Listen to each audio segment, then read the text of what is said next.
Okay, good afternoon, everybody. I think we'll just get started. If you could take your seats.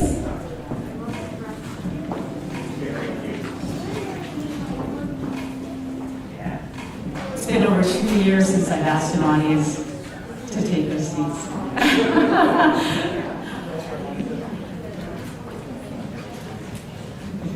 Good afternoon. Thank you so much for joining us here in the Ramadan for the 33rd Annual City of Vancouver Book Awards Ceremony. My name is Sandra Singh. I'm the General Manager of Arts, Culture, and Community Services for the City of Vancouver, and I have the privilege of serving as your MC for today's event. Most importantly, I want to first recognize that our lives and work in Vancouver take place on the unceded and ancestral homelands of the Musqueam, Squamish, and Tsleil-Waututh Nations. We are grateful to have Rebecca Duncan from the Squamish and Musqueam First Nations with us here this afternoon to open today's event.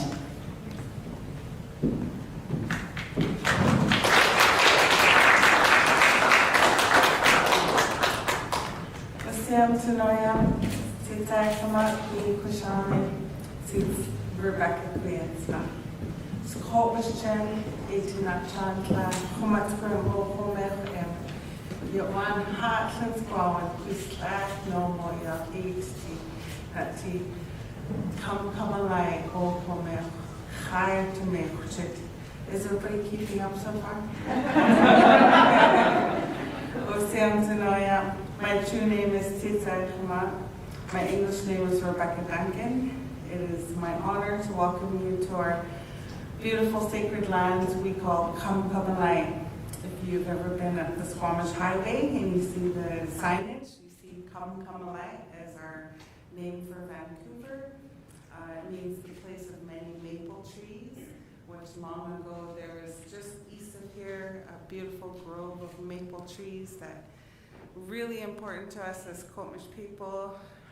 We use these trees, the wood, for our paddles, our sacred paddles, as we journey through our ocean-going canoes and journey to many, many different nations for sacred ceremonies and whatnot. So, Kamalai is how you pronounce it, the place of many maple trees. It is my honor to welcome you to our unceded territory of the Squamish, Tsleil-Waututh, and the Musqueam lands, as we call Kamalai. I would like to welcome you in this beautiful gesture as the Kosej people. You may see this gesture in many, many ways. It's straight from the heart, extended out the hands. It means so many things to us, a gesture of welcome. And you may have seen welcome figures facing the water and in hands out in like this gesture, which means welcome. It's also a gesture of gratitude. We raise our hands in gratitude, and also when we get together with our beautiful elders, they come in the doors and we offer our hands and we say, "Oh, Siam, it's so good to see you. You're a beautiful spirit." So it means so many things, straight from the heart. And the elders say it's really important that our hands are in this, our palms are facing us, because if we go like this, that means we caught a fish this big. So without further ado, I would like to start our journey off in the proper way by honoring our Squamish protocol, conducting ourselves in the proper manner, by welcoming you and acknowledging our ancestors. They will forever take care of you. They know that you're here now. Once I announce you and offer this welcoming, they will take care of you. They will forever protect you. They know that you are here in good feelings, good thoughts. So here it is. And, we have many, many songs that offer many, many different messages. And so this song that I would like to sing for you is a paddle song. It's such an important journey for every single one of us. We we start our day off. I know I start my day off in a single canoe. And I know to not only point that canoe in the direction where I want to go for that day, but for my own personal journey in life. And we transfer into many, many canoes every day, each and every one of us. So we start our day in our personal canoe, and then we'll jump into a work canoe or a class canoe, with our co-workers or classmates, whatever we're doing in that day. And we all must pull together. We all pull for the same reason, for success, prosperity, health and wellness, all these beautiful things that we need in our lives to succeed in a sacred journey. And then, there's always somebody who's gonna rock the boat, as you say. But as long as we have these teachings, these foundations in our lives, to always uphold the peace, the love that we have for one another, always lift one another up. We never kick a brother or sister down, we always lift one another up. We call it chin chin sway. And if that canoe should perhaps tip, we have these foundations, these teachings in life that we can get back in the canoe and pull harder. And we may transfer into another canoe when we get back home, our family canoe, which is the most important.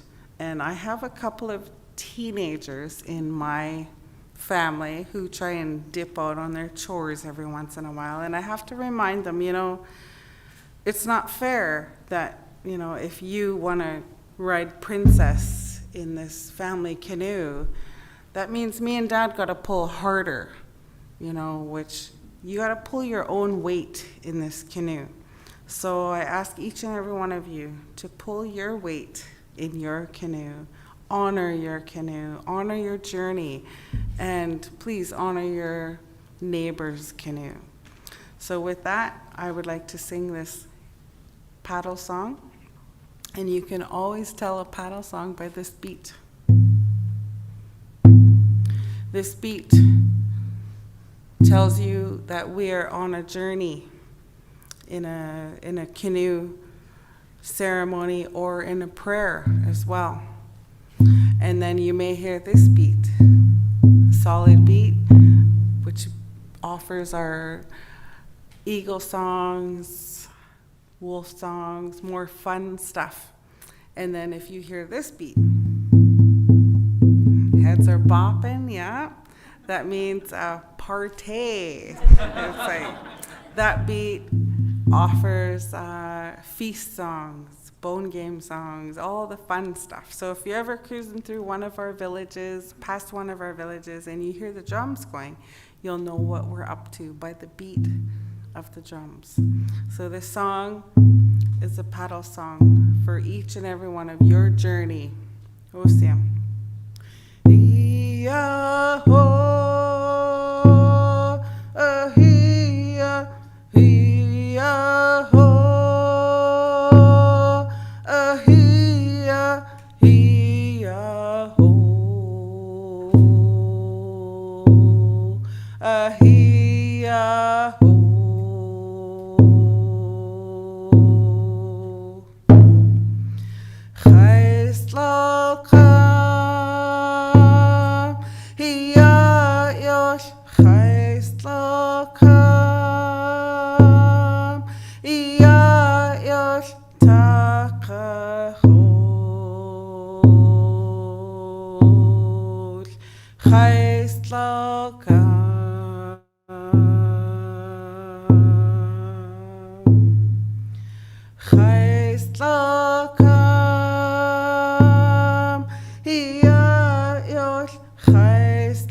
Ahiya-ho.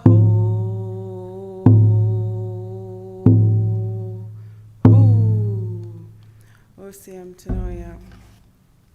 We as Coast Salish people, we raise our hands in this fashion, and it means so much, straight from the heart, extended out the hands. We are people of the cedar. The cedar to us is so important. We brush ourselves in a spiritual way, and the cedar trees, they help make our tools, our canoes, our longhouses, our baskets, everything.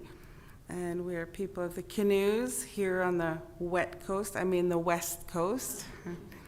The waters are our highways, the canoes are Cadillacs. We have many different canoes to represent each Cadillac. The beaches were riddled with canoes long ago. And we're people of the salmon. Who here eats salmon?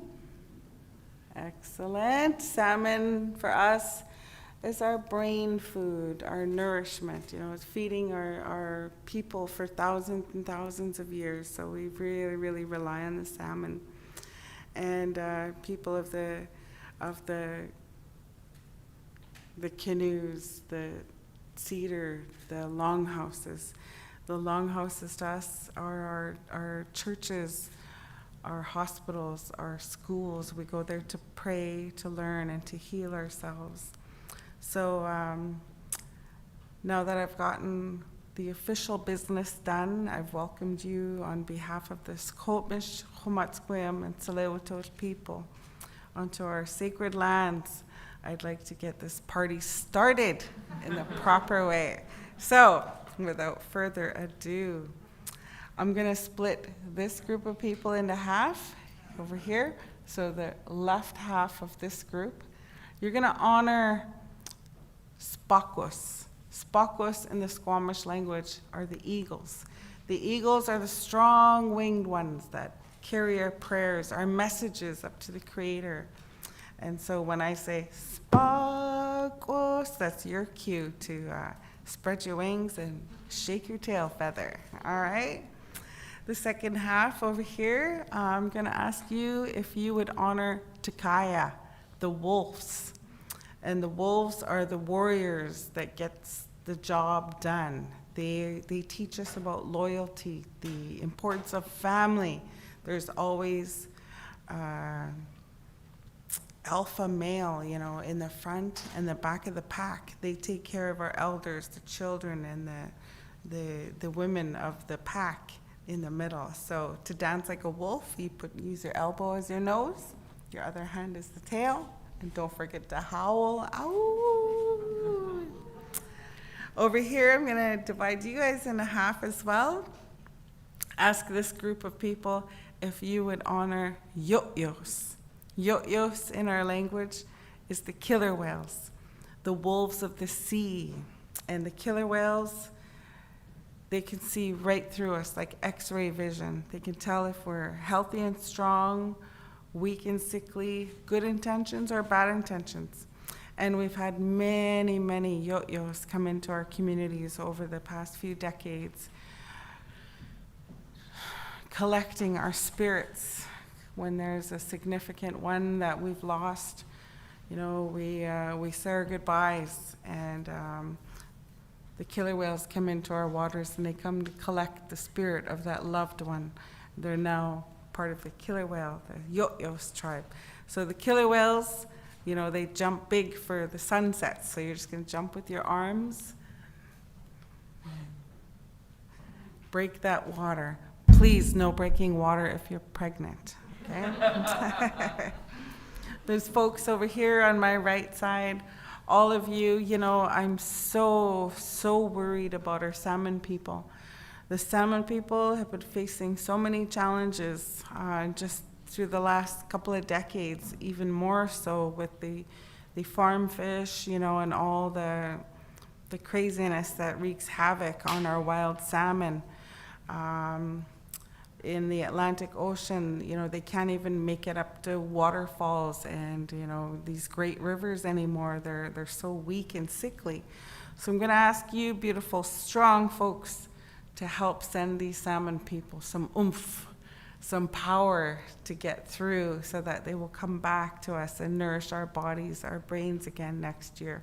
So, salmon, they jump through many, rivers and waterfalls. So when I say so quiet, you're gonna. If you can't jump or don't want to jump, just simply do the fishy move, okay? This song that I'm gonna sing for this special occasion is called Kwate Chief Jimmy Jimmy, which I see some of you are old enough to remember the old hit Luai Luai. This is the Squamish hit Chief Jimmy Jimmy, which is still number 1 on our potlatch hits these days. So we first have Spakos, Tikaya, Yoyos, and Stokwe. Now wait. You guys are all anxious. Sit in your chairs until I call your animal, okay? Osia! Long ago, the song was used to announce everybody who entered in our longhouse. Today, we use it as a fun song to honor our animals. Osia.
Thank you so much for honoring your spirit, for honoring the spirit of the animals, and most of all, the ancestors of this land.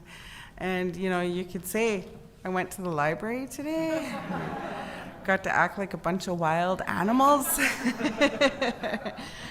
Honor your journey, honor your canoe, and please honor your neighbor's canoe. Osam, everybody. Stay safe. Osam.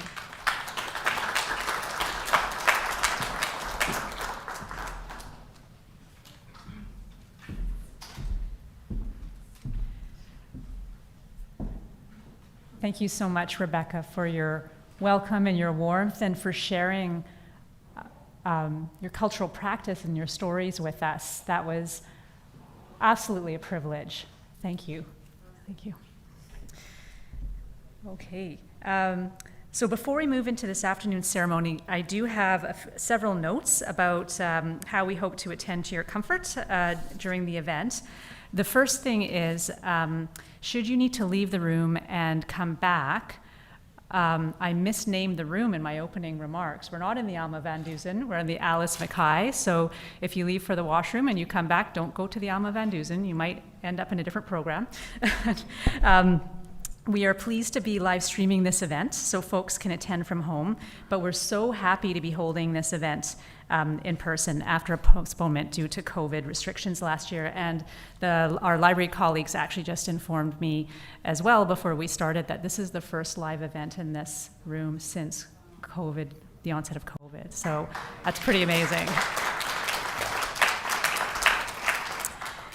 So to those of us who are here, like for those folks in person, not folks on the webcast, clearly, we have accessible trans-inclusive washrooms just outside the door to my right. In the unlikely event of a fire alarm, please exit the building through the door to my right and then to the stairs, and staff will assist anyone with accessibility concerns.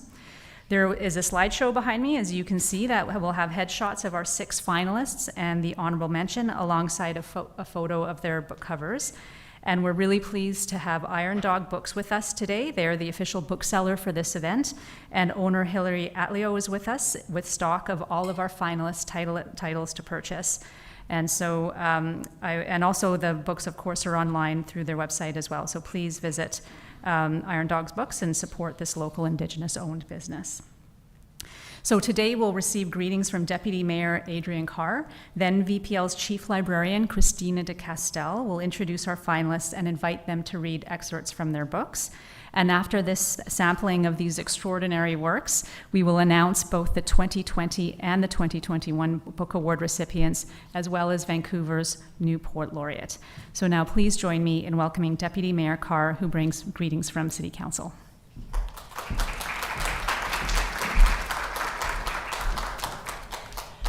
Thanks so much, Sandra. That was really an amazing start, wasn't it? Truth be told, however, I am a raven. I'm also Adrian Carr, and for this month, the Deputy Mayor. And it's with real sincere pleasure that I bring greetings to you from City Council. I know all the councillors are very keen readers. We share books around, actually. So it's just very nice. So I know that they are very, very happy that we have this award.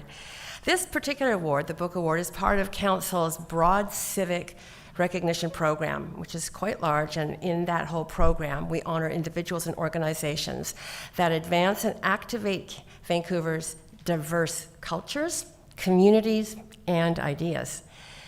Many of these awards are very long-standing, some dating back to the 1930s and the 1940s. Today, however, is only the second presentation of a cultural award since September 2019, when Council unanimously approved Culture Shift, blanketing the city in arts and culture. I am so proud of Culture Shift's 10-year planning framework and the strategic actions that Council has passed, aligning with and increasing support for the incredible diverse culture and arts community within Vancouver. Culture Shift aims to transform how arts and culture are integrated into every facet of our lives. I think all of you probably understand that as an incredibly wonderful goal. It also integrates the city's decisions and shapes them in ways that equitably reflects the city's diversity, as well as acknowledging that we do our work on the unceded traditional territories of the Musqueam, Squamish, and Tsleil-Waututh First Nations. Countering erasure, making visible the invisible in Vancouver, this is a thread that weaves together these finalists' titles for 2020 and 2021, as well as the Poet Laureate's upcoming project.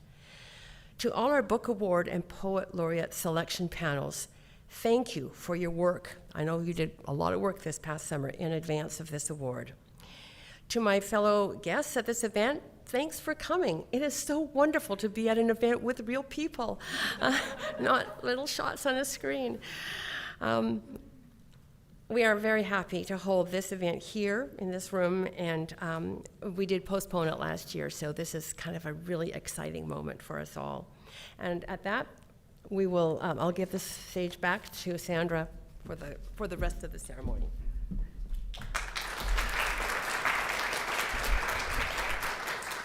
Thanks so much, Deputy Mayor. Before I call on Christina, a bit more background about this long-standing award. Since its inception over 30 years ago, the Vancouver Book Award has had a mandate to build up our collective understanding of our city's unique character, our rich diversity in cultures, our oftentimes challenging histories, and our residents' lives and experiences. Our understanding of these and other facets of the city's identity, character, and connections are constantly evolving, and it's our writers who explore these evolving notions through their work, enabling us as readers to see, experience, and feel the complexity through their words and reflections. The work in the Cultural Services Department, including our granting and awards program, as Deputy Mayor Carr noted, is all guided by council-approved Culture Shift, which formalizes the city's commitments and actions toward reconciliation and decolonization, cultural equity, and accessibility. Through these commitments, Culture Shift creates the platform for our collective continued work to challenge and explore our histories and identities and how they shape our conceptions of Vancouver and our lives here as individuals and in community. The 6 shortlisted books here are a testament to these commitments and these actions. Collectively, they cover a range of genres and showcase and explore and bring visibility to many of the city's social and cultural, historic and current issues, such as segregation, displacement, addiction, homelessness, and other disruptive forces that perpetuate damage to communities affected by the ongoing legacies of colonization. Our selection panel members who engage in the complex and valued work of considering the diverse and compelling candidate works are Hilary Atleo, Christopher Lee, and Shazia Hafiz Ramji. Please join me in thanking them for their respectful care to this important community process.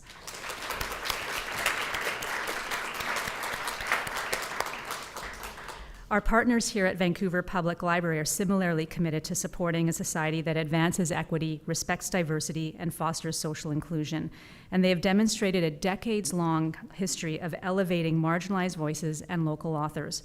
We're grateful for their provision of this space and the work that they do to preserve and elevate our local writers and preserve our community stories. This is the perfect setting, the Vancouver Public Library, for our gathering today, and I'd like to thank the library team for their support in hosting today's event. Thank you. So I'd now like to invite VPL's Chief Librarian, Christina de Castel, to speak and introduce our shortlisted authors.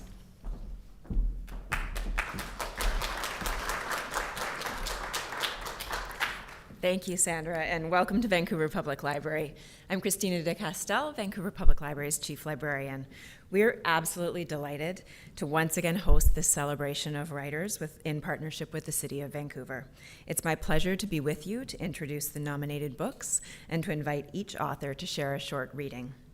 The first author that I'll invite to join us on the stage has shared with us a book that showcases the long-hidden work of the first and most prolific Chinese photographer in Vancouver, Yuqiu Chao. Chao's affordable and friendly studio in Chinatown captured the faces of many equity-denied communities who were excluded from services by white photographers. Please welcome Catherine B. Clement for Chinatown Through a Wide Lens, the hidden photographs of Yuqiu Chao. Catherine, please join me on the stage.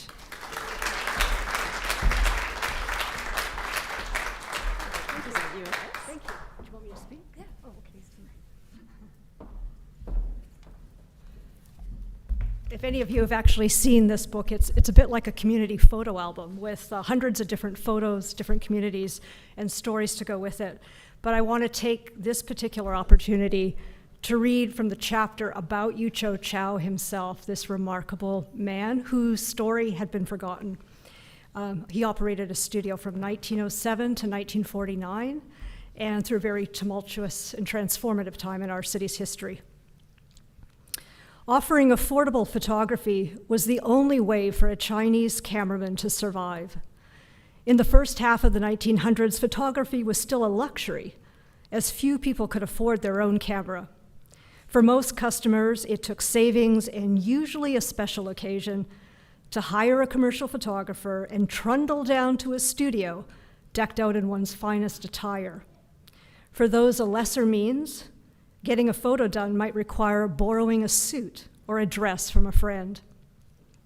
For every class and race, photographs were regarded as something special, a way to mark one's place in the world, to remember and be remembered.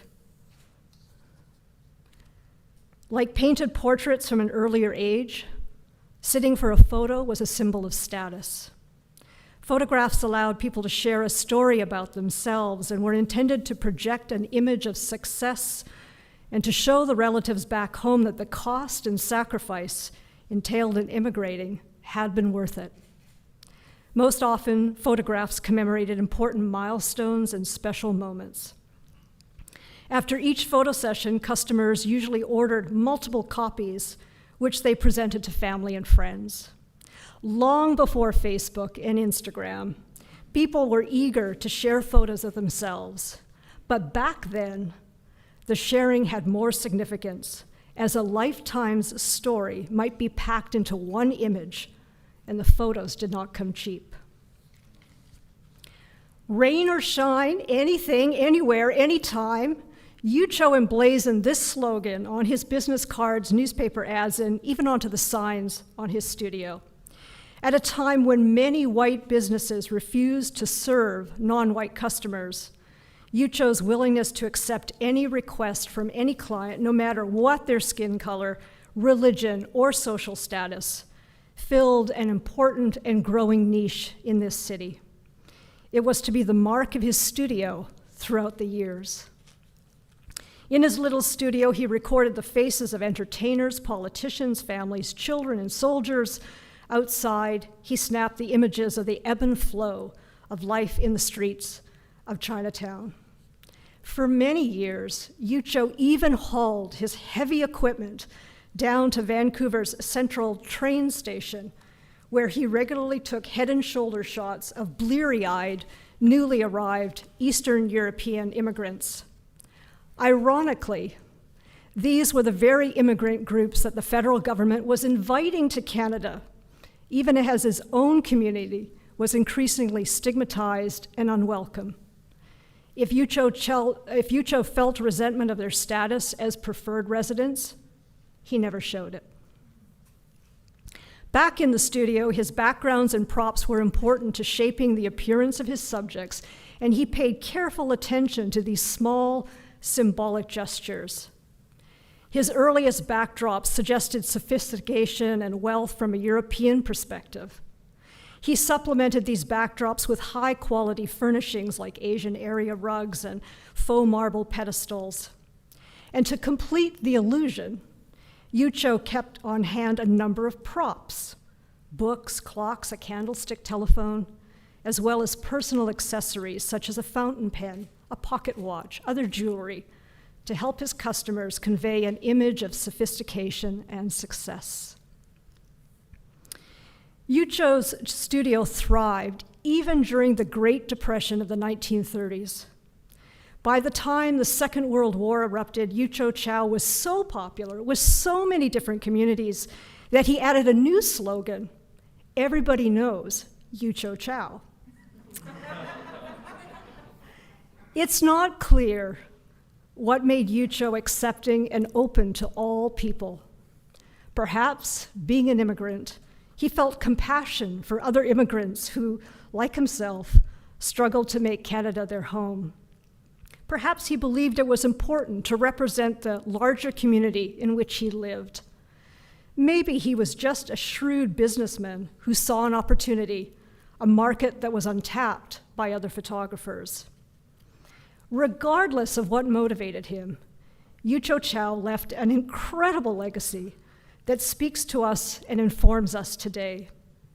By acknowledging and documenting the lives of those who lived at the margins of society, by illustrating the similarities between communities, by validating the worth of every individual, by faithfully recording the faces and fortunes of ordinary, everyday people, the anonymous crowd comes alive through his lens, finds a voice, and calls out to us personally and intimately, filling in the backdrop to the hidden past of this city.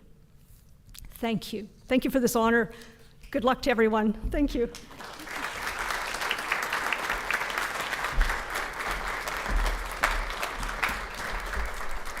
Thank you, Catherine. With keen attention and poise, the next book explores what it means to be forced to exist within the margins. It holds a lens to residential schools, intergenerational trauma, Indigenous peoples forcibly sent to sanatoriums, systemic racism, and mental illness, and translates these topics into lived experiences that are at once nuanced, emotional, funny, and heartbreaking. Please welcome Nadine Beichan, who will receive the finalist certificate on behalf of Francine Cunningham for On Me.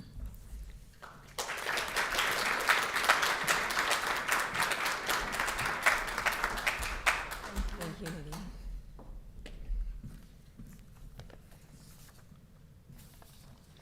In the next book, nostalgia of place is dissected through the mapping of a city where readers are led past surrealist development proposals, post-apocalyptic postcards, childhood landmarks long gone, and a developer who paces at the city's edge, shoring it up with aquariums.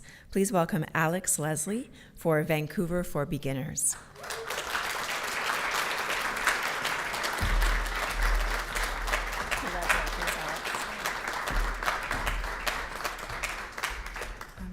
Hello, everyone. Thank you so much for being here. Thank you for that amazing introduction from the Squamish Nation.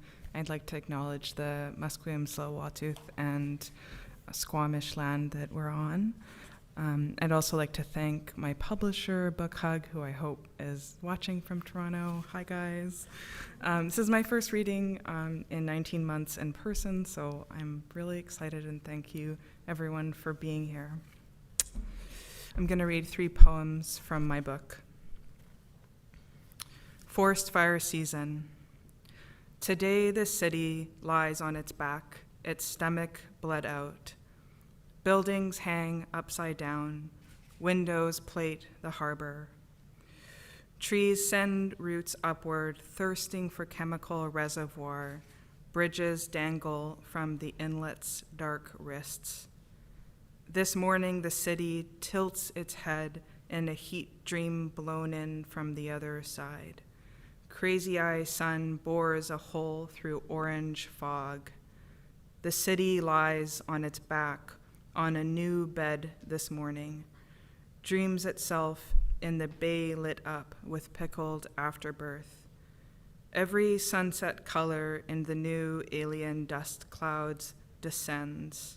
The city lies on its back on the old thinking cool of the channel. What's underneath is forced upward and flips, houses inverted under the nuclear lid, a lung suspended in a yellow cloud chamber, yellow so listless you could stare into it forever and not go blind.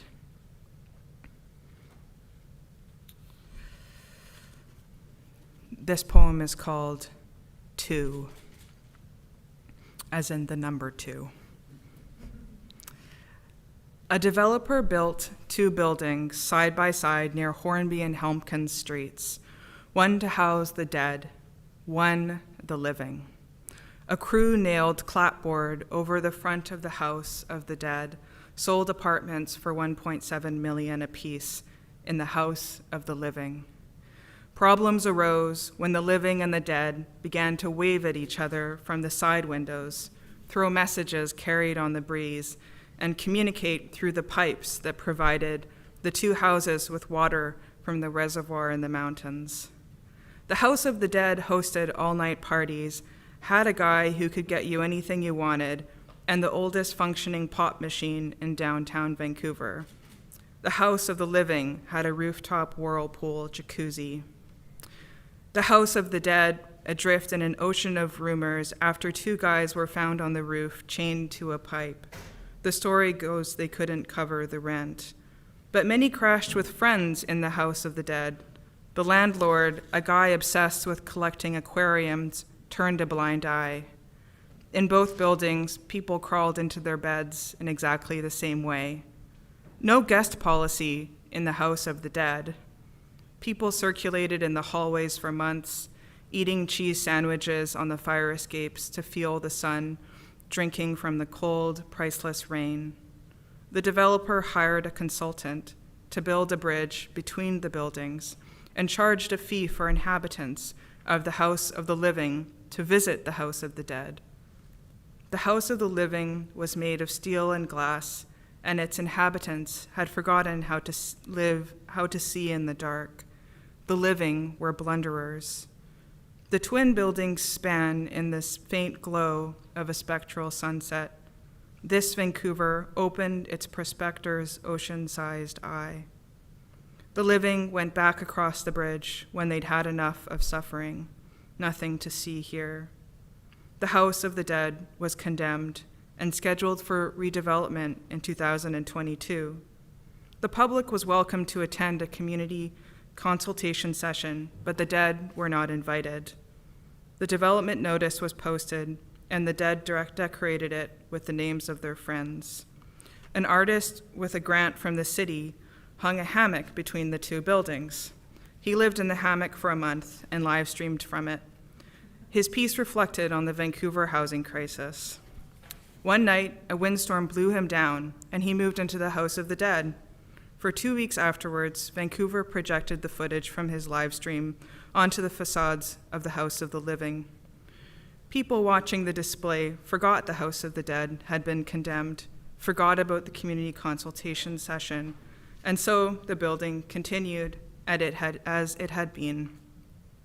They took better care of their home this time, came and went, mostly at night, and didn't bug the lawyers walking up Hornby Street between the subterranean parkades and the courts.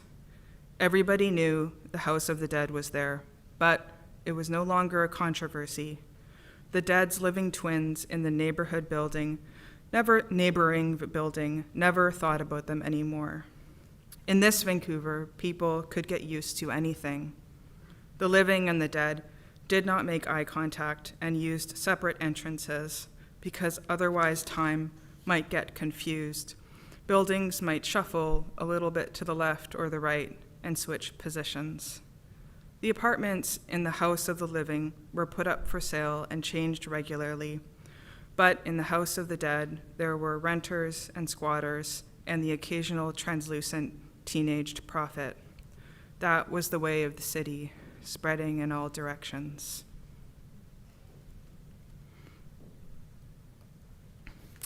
I'm going to read one more poem. Throughout this book, there's a series of poems that focuses on a figure called the aquarium collector, who is kind of a symbol. Well, he is a symbol for a developer, and he collects aquariums obsessively and positions them around the city. The aquarium collector walks the edges and milk lines of this geography now known as Vancouver, his lantern of consciousness broadening with every step. He walks the lines in blueprint, the grid stained under earth. He litters some starter homes in the pockets of the Delta and tosses a couple into a campground. He knows how small a city can be, a line of wet backpacks, a heritage hut by the sugar refinery, a viaduct's wet armpit, the last 200 years in escrow. In the background, the copper replicas of trees shimmer in the cerulean data crawl, the aquarium collector out for his morning walk. Between the aquariums, the city planners have inserted shipping containers since they closed down the asylum. Thank you.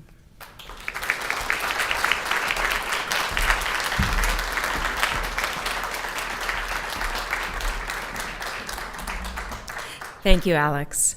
The next book follows the experiences of life as a drug user and single-room occupant in Vancouver's downtown east side and the ongoing process of healing through reconnection with family, the natural world, and traditional Indigenous storytelling. Please welcome Joseph Dandurand for the east side of it all.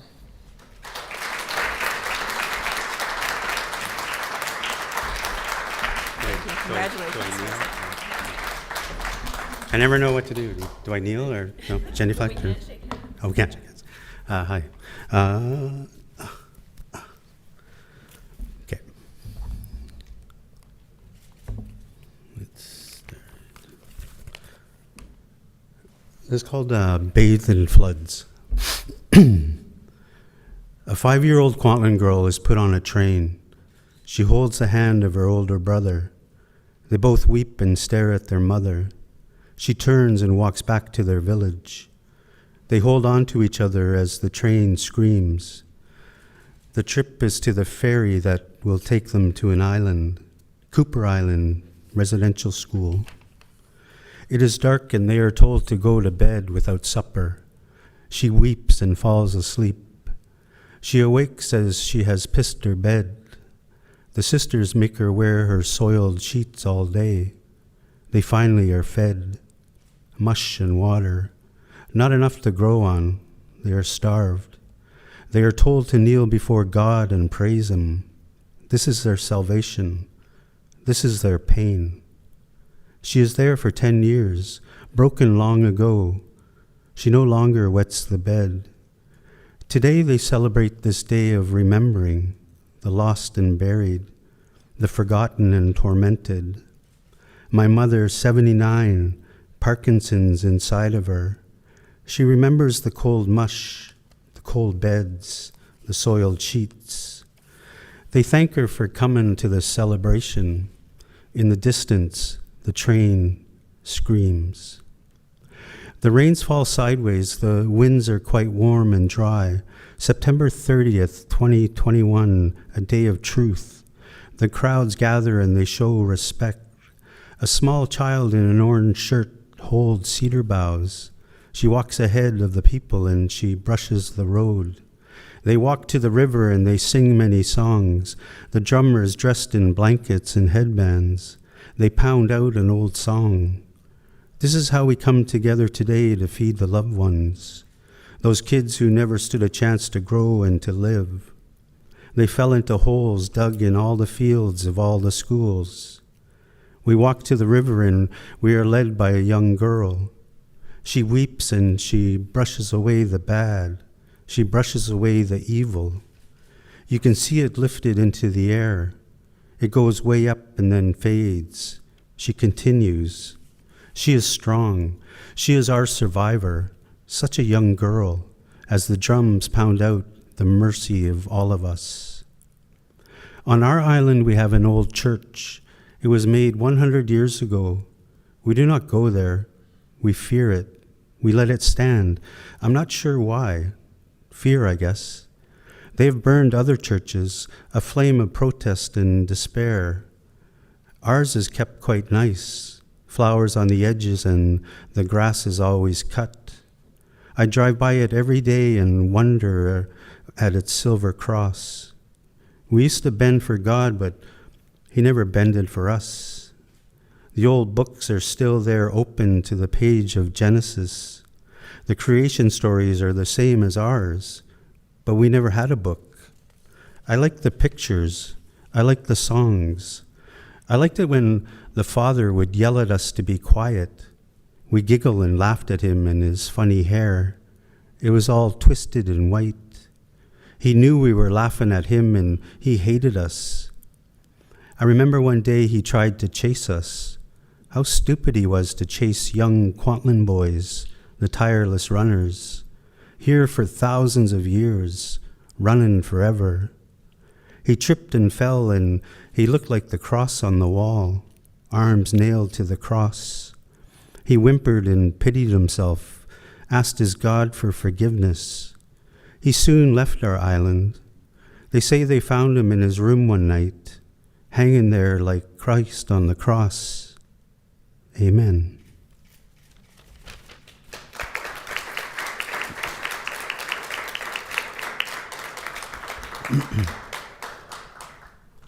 What I like about Zoom readings is people can't throw stuff at me. So, but if you guys throw candy, if you're gonna throw, you know what? I read that whole poem and I forgot I actually wear glasses. It's like, let me see. I'll just read one more. This is called The Sturgeon's Lover. In the deepest part of the river, there lived a great sturgeon, and she swam along the bottom and fed upon the dead who had fallen. She was about 300 years old, and when she was full, she came to the surface and jumped as high as she could, and all the males came to her, and she kissed each male and let them have her. Months later, she quietly went to her favorite part of the river, and there she released her eggs in the millions, and then began again to swim the bottom and to search for any new bodies that had fallen from upriver, which she feasted upon with her old, softly kissed lips. The legend goes that a fisherman had fallen into the waters and was drowning when the great sturgeon came to him and asked him for a kiss. He agreed, and the two fell in love, and together they would feed upon all the food at the bottom of the river. One day her eggs came to life and created the people across the water. The people lived there for centuries, and the sturgeon and the man would visit from time to time, bringing them food to survive the cold winters, until the people too walked to the water and fell to the bottom as the man kissed his lover. Today we do not fish for sturgeon, as their numbers have been decimated by overfishing and loss of spawning grounds. Whenever I catch a sturgeon in my net, I let her go, and she always turns back and smiles as she flicks her mighty tail and splashes me. My son always laughs as I stand there stunned and wet, while the great sturgeon slowly swims away and turns back to blow us a kiss. We both wipe our lips as the great sturgeon falls to the bottom of the water. There, waiting for her, is her lover. He kisses her one last time. She cries as she begins to eat him. Thank you.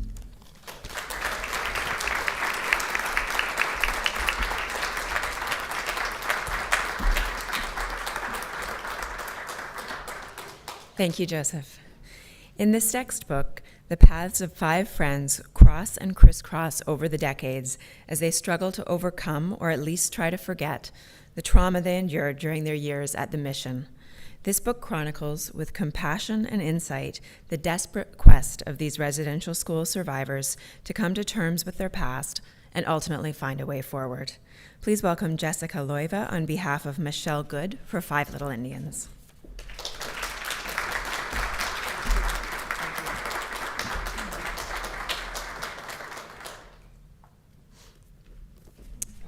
So Michelle's just prepared a little something.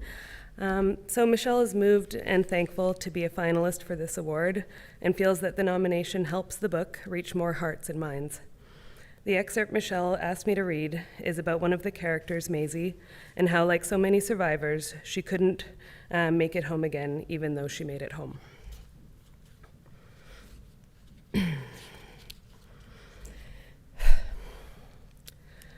When they let me out of the mission school, Sister traveled with me all the way to Vancouver and put me on a boat that was supposed to take me home.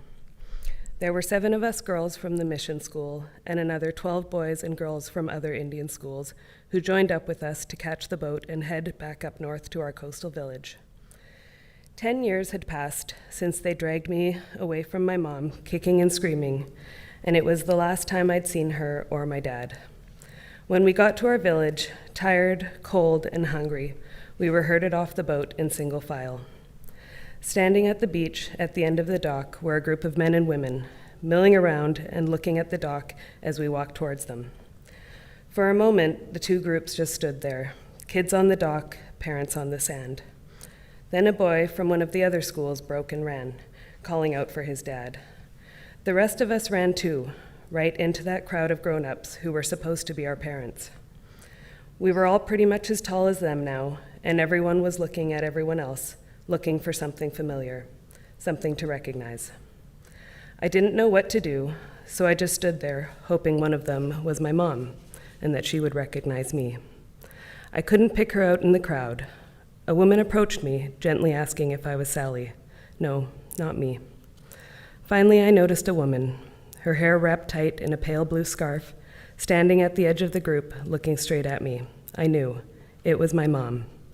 Arms open, she ran for me, crying. My mom took me home and gave me tasty things to eat. My dad was out fishing, she said, but would be back in the morning.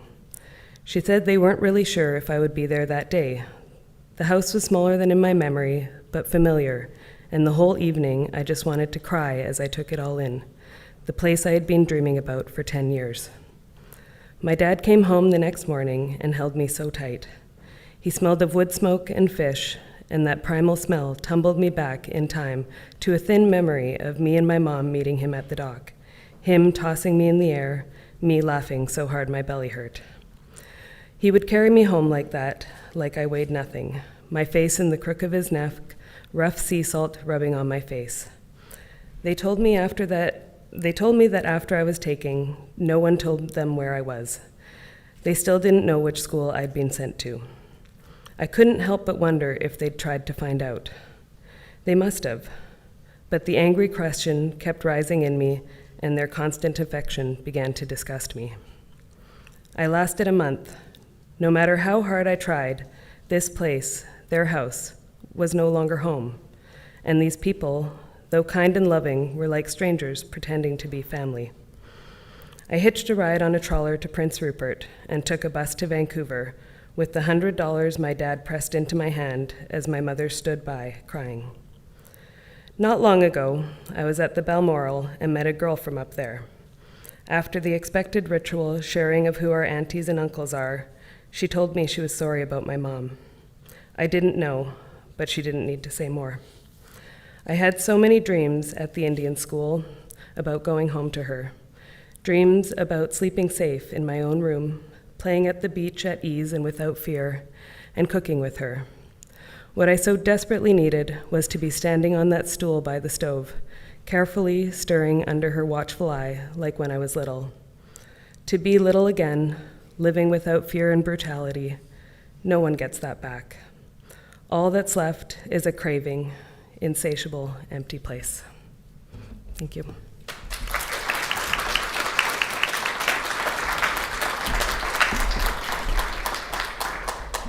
Thank you, Jessica.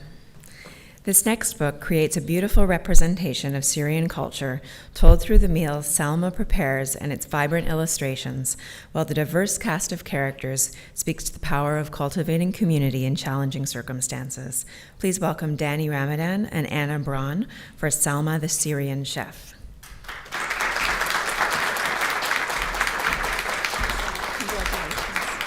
Congratulations.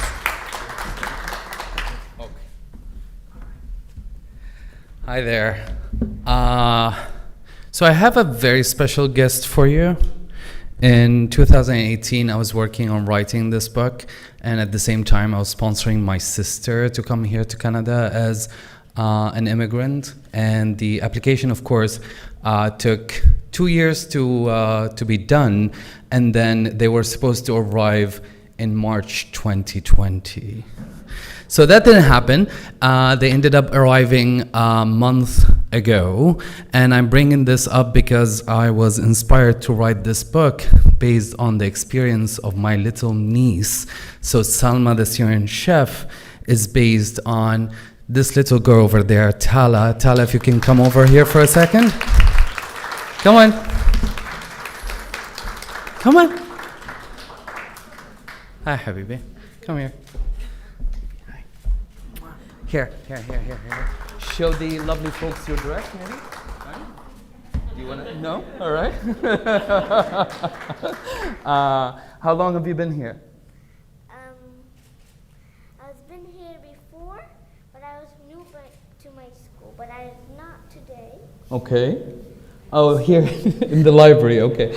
I was new here. Do you like school? Yeah. Yeah? Do you have a lot of friends over there? Yeah. All right, thank you. Do you love your mom? Yeah. Awesome. Go say hi to your mom. Go hang out with your mom.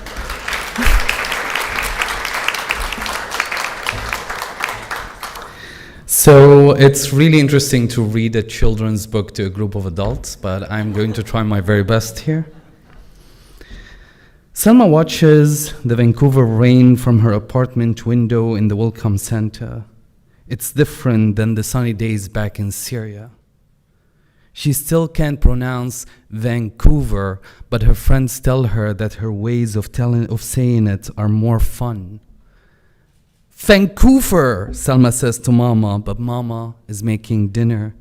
Vandurar, Salma rolls her R's, but Mama won't look up from her English homework. Vancouver, Salma finally succeeds, but Mama is busy calling Baba back in Syria. Baba will join them in Canada soon.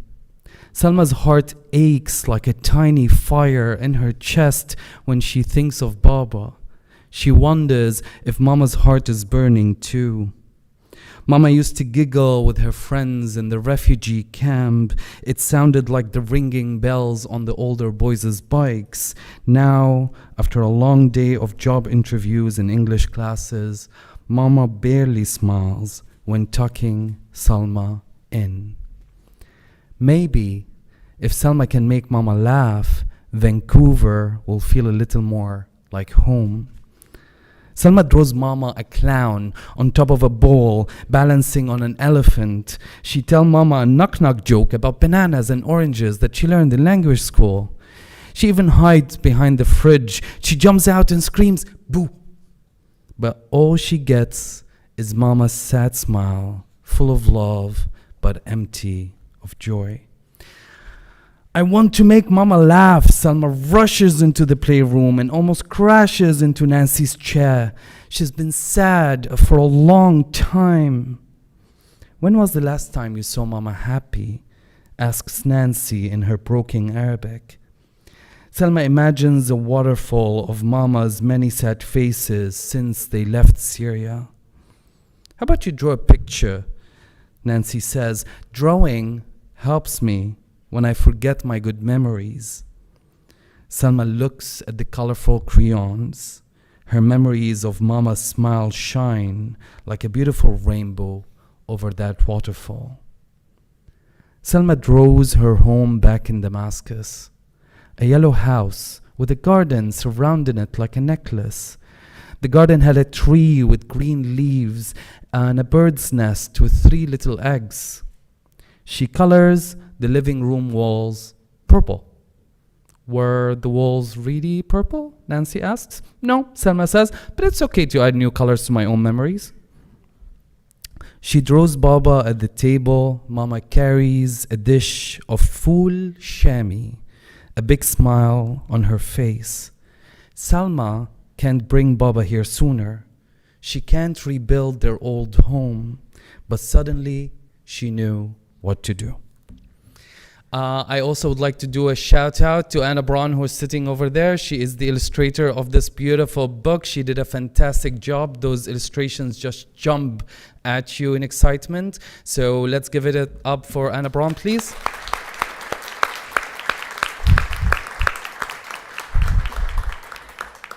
Yeah, that's it. Thank you so much.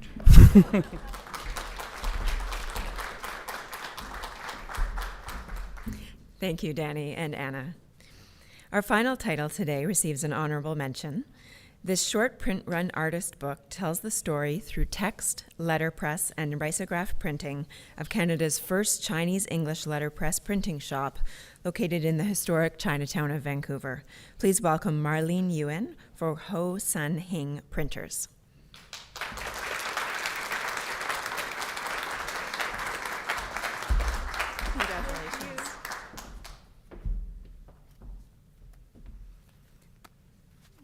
Thank you for considering my book, and thank you for the Grunt Gallery for publishing it. I'm going to read the 4 paragraphs that I typeset and printed. Introduction. In the autumn of 2013, I went to Ho Sun Hing Printers to peruse the letterpress equipment for sale. Like others, I was intrigued by the history of this old print shop. I bought a few blocks and thought that one day I would like to print these artifacts again. The closing of this shop was significant. It marked the changing status of Vancouver's Chinatown. What once was a bustling place for the Chinese community was quickly being squeezed out by real estate developments. Through the form of this book, I would like to share the story of the Lam family who ran Ho Sun Hing Printers for over a century, as well as the craft of letterpress printing. A rubber stamp shop. In 1908, Lam Lat Tong quit his job as a railway cook to start a rubber stamp shop. A few years prior, he had left Guangzhou, China to find work in Canada. Ho Sun Hing Stamps was first located on 205 East Pender Street in Vancouver's Chinatown. Business flourished and prompted moves to 438 Main and then 258 Half East Pender Street. In 1920, Lam Lat Tong's son, Fong Lam, immigrated to Canada. He helped his father run the shop, eventually taking it over. Ho Sun Hing evolved to include letterpress printing, becoming Canada's first Chinese-English print shop. The shop serviced the Chinatown community by printing menus, letterhead forms, business cards, and advertisements, and much more.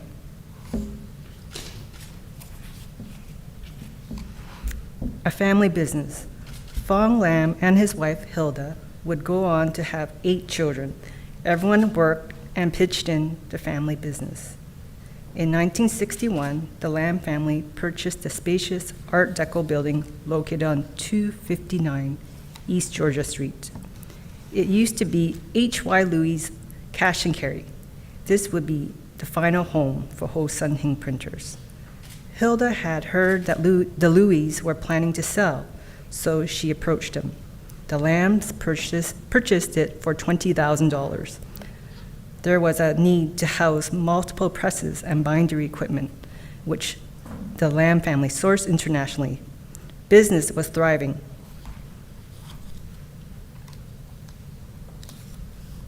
The end of an era.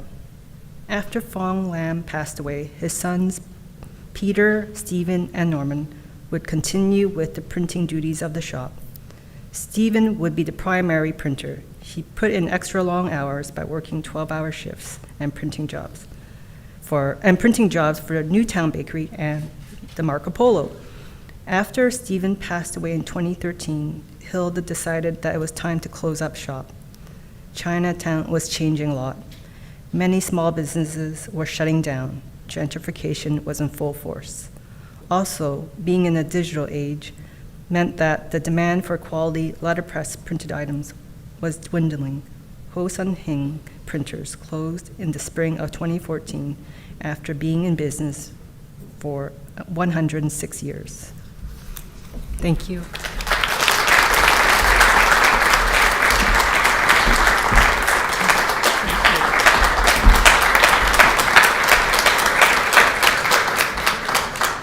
Thank you, Marlene. Thank you to all the authors who have created and shared such diverse and unique views of Vancouver with us through their books. I'll now hand things back to our MC.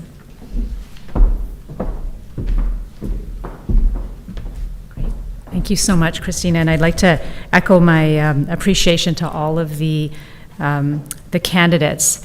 What an extraordinary diversity of work represented here, and I think we can now reiterate our appreciation for the jurists, because how do you even contemplate identifying a recipient out of such an extraordinary cohort of work?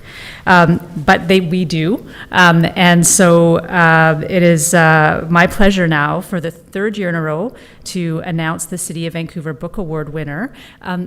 Deputy Mayor Carr, would you mind coming up with me? I think maybe we'll mix it up a little bit this year, actually. Yeah, if you don't mind. So we will first be announcing the 2020 award. So why don't you go ahead?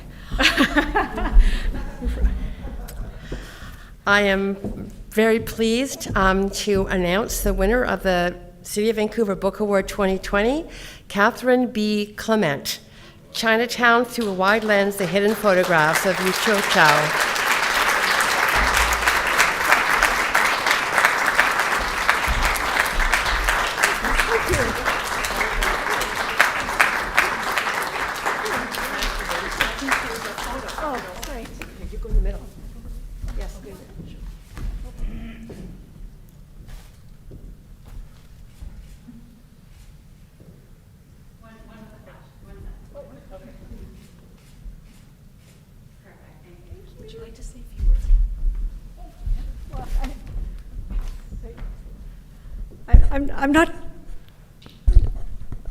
I'm a little shocked, but anyway, thank you.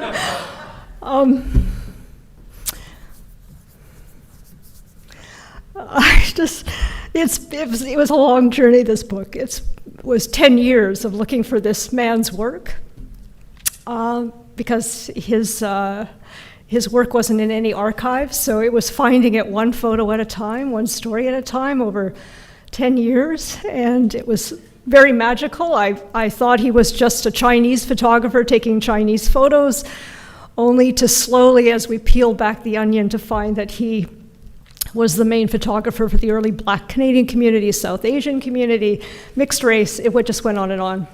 But really, this is really very, very special, this book award, because this is the city that his story takes place. I'm sorry, I'm getting so emotional, but yeah, he would be proud if he was here. Thank you.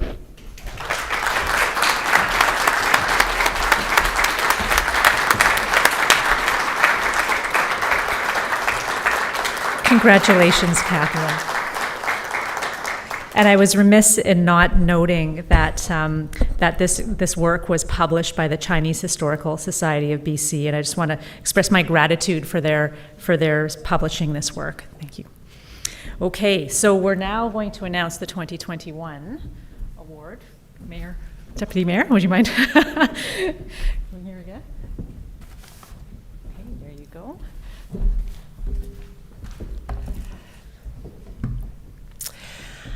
So I'm very pleased to announce the winner of the City of Vancouver Book Award 2021 to Michelle Good, Five Little Indians.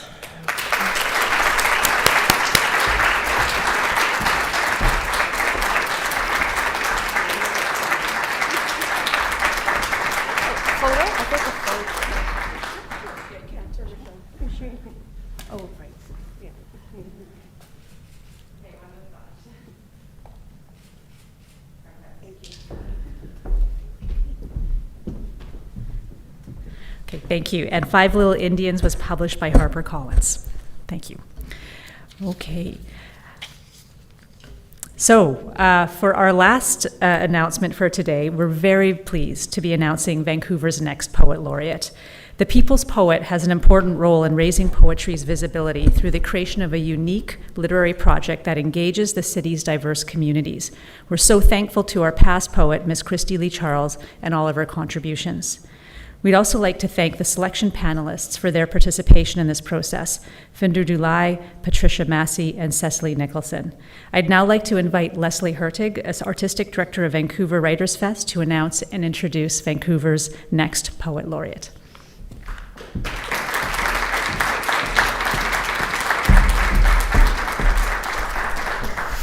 Hi, everyone. What a pleasure it is to spend a Saturday afternoon here celebrating these remarkable books. Great congratulations to Catherine and to Michelle for their winning titles, and to all of the nominees. These were amazing and very worthwhile titles.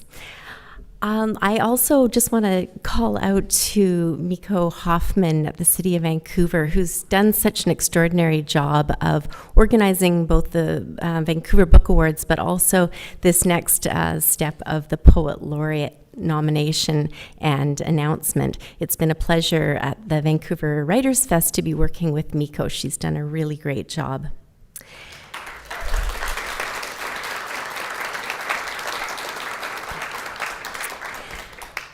And also thanks to all of those people who put out nominations for the new Poet Laureate. We had a remarkable list that the jury was able to select from. When Miko shared that with me, I gasped, because the nominations that were put forward were each one of them very worthy of this role. But one did stand out, and it was a unanimous vote, and the jury selected this nominee in response to her deep and long-standing connection to the community and the unique community-based project that she put forward. So I am very happy to announce that Vancouver, the City of Vancouver's next Poet Laureate, shall be Fiona Tinway Lamb.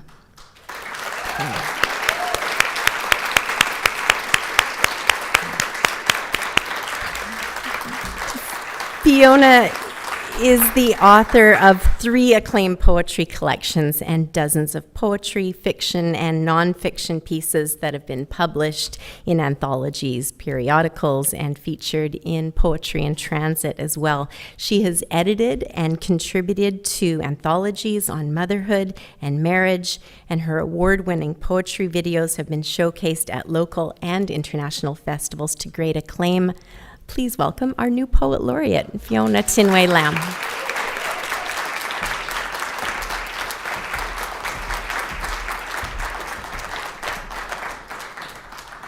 Thank you so much, Leslie, for that wonderful introduction, and thank you to the selection committee. I can't imagine who the other contenders were. I'm sure they were all very, very worthy, and I am so honored.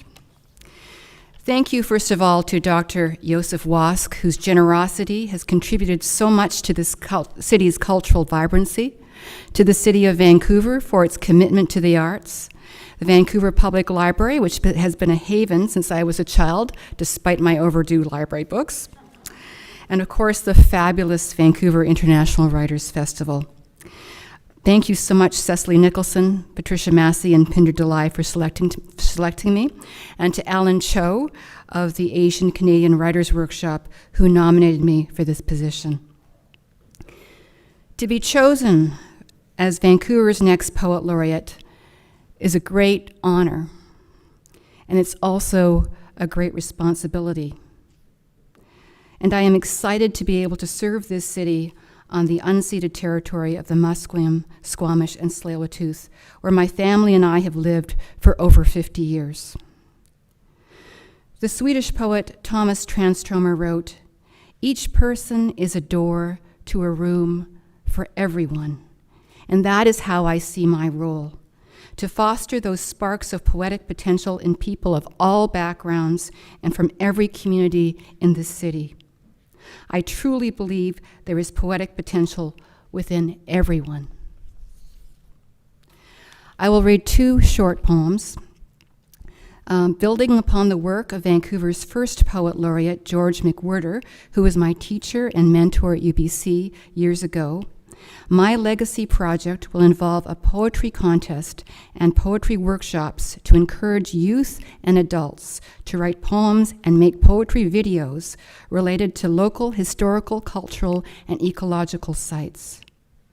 To that end, I'll read a poem that refers to a local site, the Still Creek Rookery.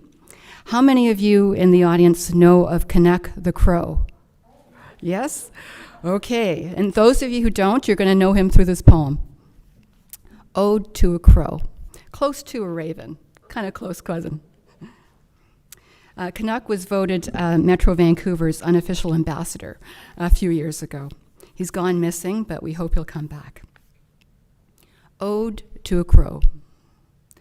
Dark star of the show, prankster, terror, tease, bad boy. You ride the SkyTrain for free, dive bomb letter carriers, target cyclist backpacks between rest stops at McDonald's. Gas caps, cigarette packs, lighters, what's ours is yours, at least for 10 seconds, if it's shiny. Peck on Playland cash registers like a pro, snatch tickets at the racecourse, plunk keys stolen months before on a horse trainer's head. The greatest flap? Upstage the flaming car, armed suspect, cops with guns. Swoop down, steal the evidence, steal the scene. Cameras rolling, give chase, knife in beak. Then soar into notoriety. CBC, ABC, The Guardian, Washington Post, YouTube, Eternal, Facebook, and 116,800 followers. Your own hit movie. No lone crow, you adopted a human pal whose caress you'll bear, whose arm you ride with pride. Plus, nightly hangouts with a cawing choir of 6,000 at the Still Creek Rookery. Then you settle down. A wife, a nest, 2 kids to feed, and now to mourn, in the cycle of effort and chance. For centuries, your kind observed our foibles, became our fables. Subject of poetic tomes, battlefield Death Eater, Hitchcock classic, Apollo's pure white messenger burnt black for uttering truth. But you transcend omen, symbol, metaphor. The world's your game. Sleekly assured, you size us up with a darting glance, a few hops, then off to join those black streams ribboning the sky, wings like satin fans against the dark.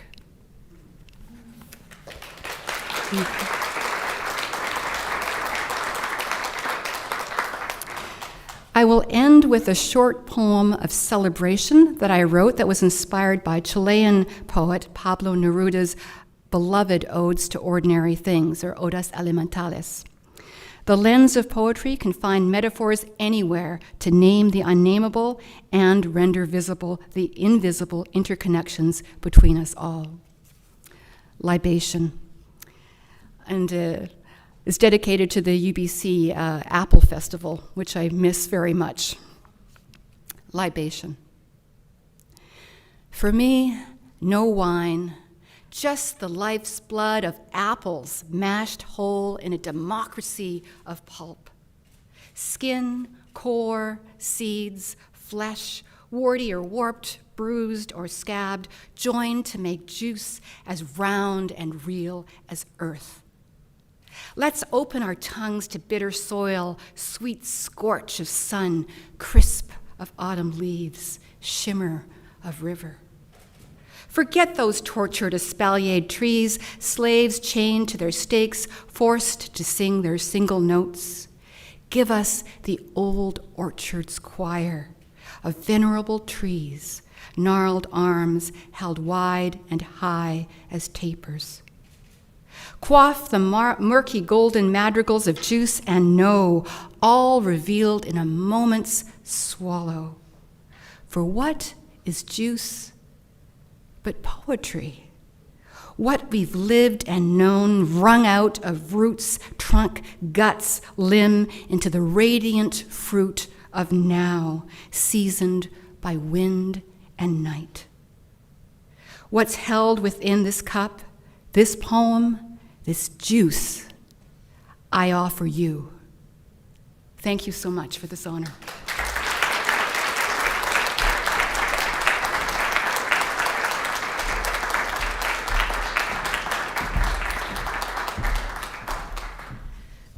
Thank you so much, Fiona, and thank you so much, Leslie, for your partnership.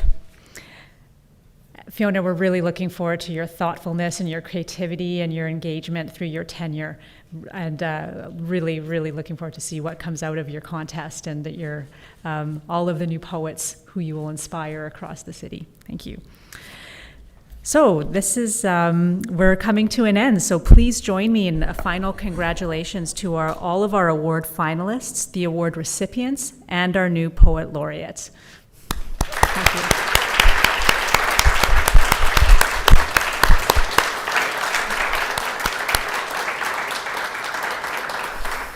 Also, I hope you'll please join me in thanking the community of authors, publishers, designers, printers, sales representatives, librarians, booksellers, and readers for over 30 years of support for and engagement with this award. It truly is a community, and I would like to express my appreciation to every single facet of it. Thank you.